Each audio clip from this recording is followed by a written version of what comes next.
மீன் டீனுட்டுனாமா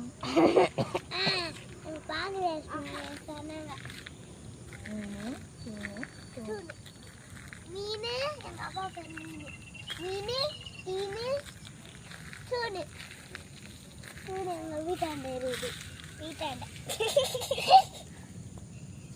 சாப்பிடு ஜக்கி இல்லாத போல இருந்தால் அப்போதான் தூர போட்டு 5 மணி நேரம் நான் என்ன பண்ணுறது அப்படின்னு போடுதான்.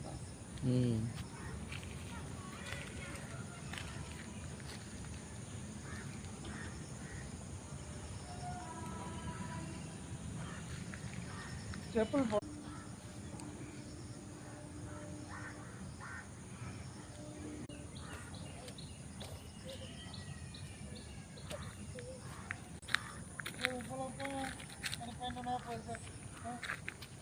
படுங்க கொஞ்ச நேரம், அப்புறம் சாப்பிட்டு படிக்கலாம்.